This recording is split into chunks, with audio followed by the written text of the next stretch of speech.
C'est Don Benito Cravano. Par cette vidéo, je voulais apporter une précision à certaines choses et donner mon point de vue à l'attitude de certains Ivoiriens. Et je suis choqué et surpris de voir que certains Ivoiriens, qui par le passé ont condamné la rébellion de 2002 et qui soutiennent, de par leur position politique, l'intention de Soro Guillaume de faire un coup d'État aux institutions ivoiriennes. Alors que les deux contextes sont différents. Ces gens qui aujourd'hui soutiennent l'attitude nébuleuse de Guillaume Soro ont oublié que la rébellion n'est pas tombée du ciel. La rébellion est la résultante d'une cause que nous savons tous, à moins que certaines personnes soient de mauvaise foi. Si ce n'est pas de la mauvaise foi, nous savions tous qu'à un moment en Côte d'Ivoire, une partie des Ivoiriens était marginalisée, ridiculisée, humiliée de par leur appartenance religieuse et ethnique. Des gens qui portaient des noms à consonance nordique se faisaient arracher des pièces d'identité dans la rue, et ça tout le monde le sait. Certains ont eu le malheur d'être assassinés parce qu'on les soupçonnait d'être en accord avec les idéaux politiques d'un leader politique à la personne du président Alassane Ouattara. Et ça, ce n'est pas un secret des Polichinelles, nous le savons tous. Les gars ont oublié qu'il y a des militaires, même en caserne, ont perdu la vie parce qu'on les taxait d'être nordistes, on les taxait d'être des soutenants du président Alassane Ouattara et de vouloir faire un coup d'État un moment. D'autres ont eu la chance de vivre, d'autres ont été emprisonnés, d'autres ont même été radiés et les malchanceux ont été assassinés. Nous le savons tous. Donc ces gens-là, à un moment, se sont repliés, sont sortis du pays pour sauver leur vie et ils se sont retrouvés au Burkina. Et l'autorité burkinabé, par la personne du président, l'ex-président burkinabé Blaise Compaoré, a adressé un courrier au président Gbagbo pour lui signifier la présence de ces militaires-là chez lui. Et qu'il a demandé au président Gbagbo de négocier avec eux pour qu'ils puissent rentrer dans les pays et participer à la construction de leur pays et retrouver les familles. C'est que le président Gbagbo a refusé. Et nous savons tous les propos qui ont été tenus à cette époque. Les nageurs autour-nus, celui qui va s'attaquer à la Côte d'Ivoire, c'est un délit de feu qui va pleuvoir sur eux, tout ça. Quand il s'arrête un feu, on sait où ils sont arrêtés. Et on a vu la suite. Ces gens-là ont décidé de rentrer chez eux à la force qui détenait, qui est les armes, soutenue par certaines personnes, qui est le président Kadhafi, ils ne l'ont pas caché, l'initiateur, l'acteur principal de la rébellion à IB, et par le président Blaise Compaoré. Ces gens-là sont rentrés parce qu'ils voulaient vivre dans les pays. Parce qu'ils ont été persécutés dans les pays, c'est pour ça qu'ils sont sortis de leur pays. Et le contexte actuel n'est pas pareil. Donc ces gens-là, je me demande vraiment s'ils aiment vraiment la Côte d'Ivoire. Comment on peut soutenir un individu où les institutions sont en train de travailler, où tout se passe tellement bien en Côte d'Ivoire, parce qu'il n'est pas en accord avec les idéaux prônés par le président de la République, qui dit au sein de son parti, nous allons choisir le meilleur pour nous représenter en 2002, décide de faire un coup d'État avec le soutien de certaines oppositions politiques qui ne poussent pas, qui n'aiment pas, ou qui ont de la haine vis-à-vis du président Alassane Ouattara. Donc, je ne comprends pas leur attitude. On peut aimer un mentor politique, on peut aimer un parti politique, mais on ne peut pas aller jusqu'à détester son propre pays parce qu'une personne qu'on n'aime pas est au pouvoir. C'est le cas de certaines personnes. Sinon, tous ceux qui sont là aujourd'hui, que ce soit le PDCI d'Aourou, ils ont été des personnes qui ont participé à l'assise de cette institution. Parce qu'à un moment, parce que les idées ne coulaient pas, parce que certains ont cru que c'est eux qui étaient candidats, parce que certains ont cru que c'est eux qui étaient le choix du RHDP, ont décidé de partir, mais aujourd'hui ces gens-là soutiennent la rébellion et le coup d'État qui Soro Guillaume planifiait. Je peux dire aujourd'hui à cette étude que non, c'est un coup d'État qui était planifié par Soro Guillaume. Parce que la voix, l'audio qu'on a entendu hier par le procureur Aloucha, démontre l'authenticité de la voix de Soro Guillaume. La personne même qui devait venir apporter un démenti, c'est-à-dire Afoussata Bamalamine, ne contredit pas cela. Elle confirme que la vidéo existe, elle confirme que c'est la voix de Soro et que ça date de 2017. Elle va même loin pour nous dire que l'audio a été coupé, que dans l'audio, que Soro faisait du compte espionnage. Et c'est ce qui m'a fait un peu bizarre. Comment quelqu'un qui se dit, je suis sur écoute, on me soupçonne de faire un coup d'État, et puis c'est prêt au jeu, et confirme les idées qu'on pense de lui. Moi, j'ai jamais vu ça. Normalement, si Soro savait que non, il était suivi par un espion qui essayait de le piéger par rapport au gouvernement ivoirien, normalement, il ne doit pas se prêter au jeu.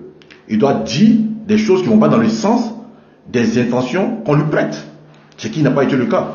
Donc, à partir de ce moment, je trouve que non, Dame Avoussata Bamba Lamine ne dit pas vrai.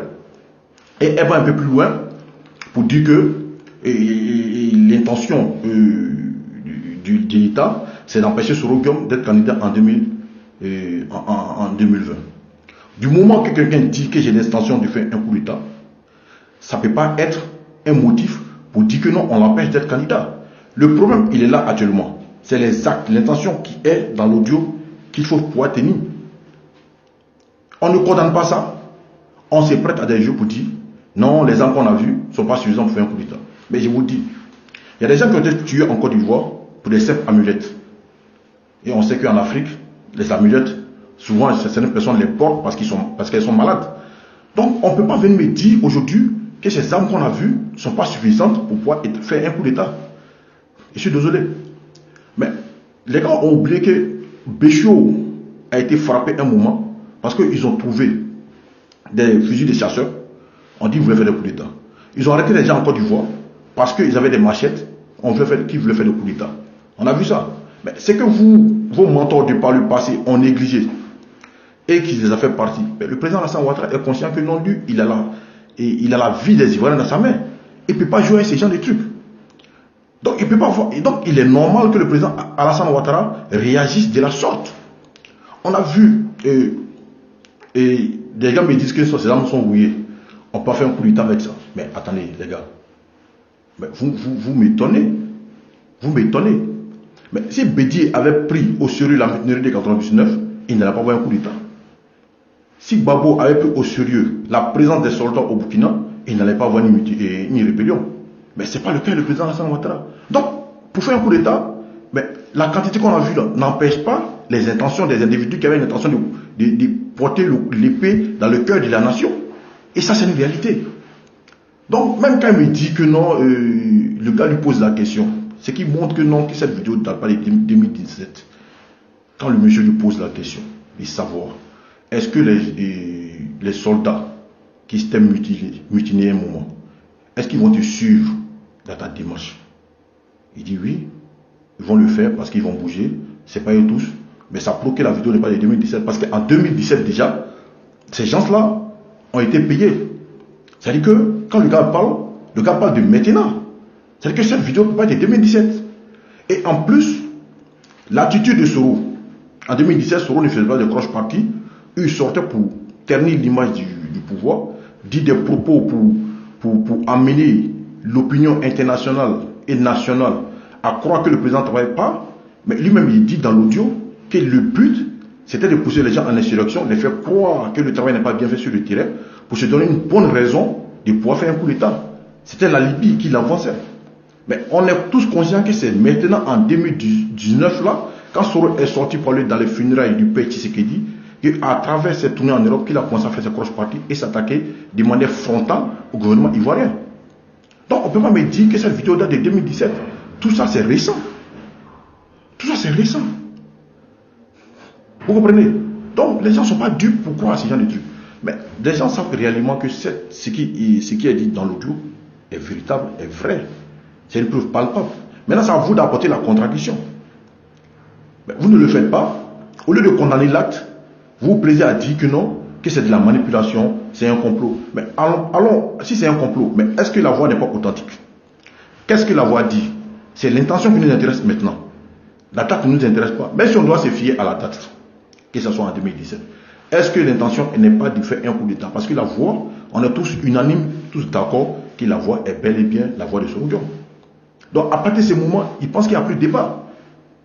Il n'y a plus de débat. Mais les gens, comme ils n'aiment pas le président qui est au pouvoir, il faut pouvoir se donner un réconfort en se disant que non, c'est un complot, c'est parce que Soro est candidat, mais il faut arrêter un moment d'être malhonnête. Nous avons un seul pays, c'est la Côte d'Ivoire.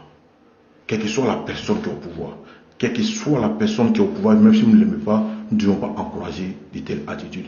Une personne responsable, patriote qui aime son pays, ne doit même pas soutenir les idiots des Soroguium dans ces cas-ci. Parce que l'intention, elle est bien mauvaise. L'intention, c'est de couler le sang des Ivoiriens. L'intention est de tuer des innocents. Et ça, vous pouvez être parmi ces innocents tués. Mais comme vous pensez que non, dans ces genres de situations, vous ne pouvez pas être concerné, vous pensez que non, que dans ces genres de situations, ce n'est pas vous qui pouvez être des victimes, parce que vous, dans votre tête déjà, c'est les autres qui doivent mourir, ce n'est pas vous qui devez mourir. Donc, en ce moment, vous continuez, vous commencez à soutenir son action qui est de faire saigner la mère patrie. Donc, je souhaite que non, les gens soient habités par la bonne raison. Que les gens soient habités par la bonne foi. Condamnons ce qui est condamnable. Condamnons ce qui n'est pas bien pour notre pays et encourageons ce qui est bien. Certains disent que non, on ne peut pas soutenir ça parce que il y a eu la... Mais attends, les contextes ne sont pas pareils. Moi, je le dis et je suis dur dessus. Encore une fois, nous savons tous ce que le nordiste a subi. Et ça, ce n'est pas un secret. Vous allez faire semblant, mais la réalité est là, elle est pure, elle vit en vous. Nous savons tous ce que l'Ivoirien du Nord a vécu. Ça ne peut pas plaire à quelqu'un de se faire appeler à son propre pays étranger. Ça ne peut pas plaire à quelqu'un d'aller et se faire établir une pièce d'identité, qu'on lui demande d'envoyer les pièces de son arrière-grand-père. Ça ne peut pas plaire à quelqu'un d'aller faire ses pièces d'identité, qu'on lui dit non, toi tu n'es pas Ivoirien, tu n'as pas le droit d'avoir une pièce d'identité. Pendant que, sachant que ce gars-là est Ivoirien comme toi. Et nous savons tous l'histoire de la Côte d'Ivoire. Vous comprenez? Donc cette vidéo, c'était pour apporter cette précision. Arrêtez d'être méchant, arrêtez d'être de mauvaise foi. Nous condamnons l'acte.